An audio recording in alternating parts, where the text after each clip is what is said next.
So the first one would be, let's say, electrical outages. So having a very good business continuity plan and recovery plan in place is crucial to deal with possible, let's say, data loss. So to have a well-defined backup plan, so when, let's say, a natural disaster or electrical outages is happening.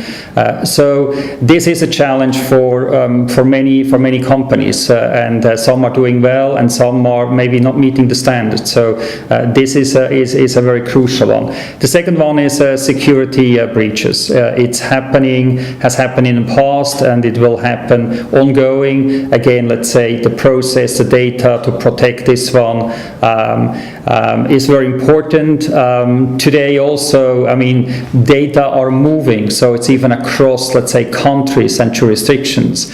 So it's very different. It's just not only kept within the company's boundaries. So again, to deal with this one, sometimes companies are struggling to providing that same, let's say, security and dealing with this one. And the last one is managing operations cost.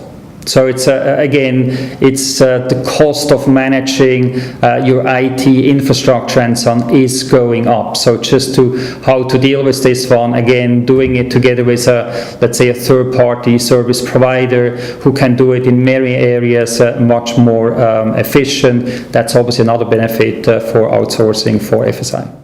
There may be three main ones in that regard. So one, there's much more emphasis now on security and compliance, especially for banks. So to meet all these requirements, and again, let's say banks have very strict regulations. They have to follow, let's say, guidelines and so on, especially here in Singapore, like AMIS as well. And obviously, let's say, third-party colocation providers again can help by, let's say, that they can leverage their best practice in regard to security. What you see as well is, let's say, there's greater density in regard to server hardware. So really the virtualization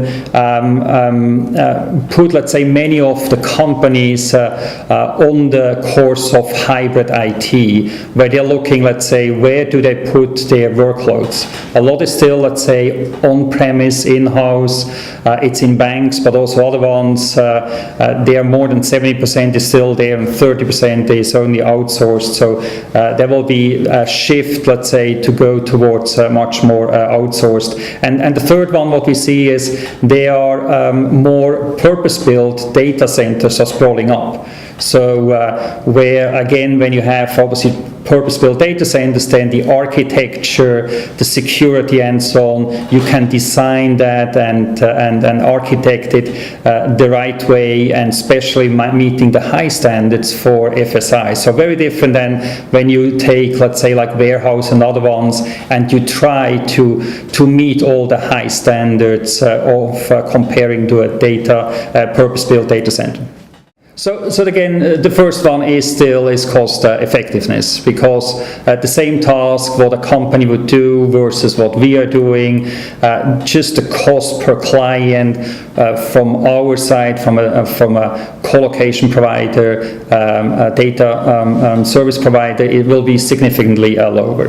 The second one is that, let's say, FSIs and various companies are absolutely benefiting from all the various services what we are providing. So including, let's say, connectivity options, regulatory and compliance standards, support services. So and all this one, and again, having the discussion together with the clients what they need. But that's really, let's say, the vast service portfolio what we have, and the people who are trained in offering this one, and we have the scalability. And the third one is like just to meet the business needs what IT has when, let's say, organizational or market changes are happening. So we really talk about scalability.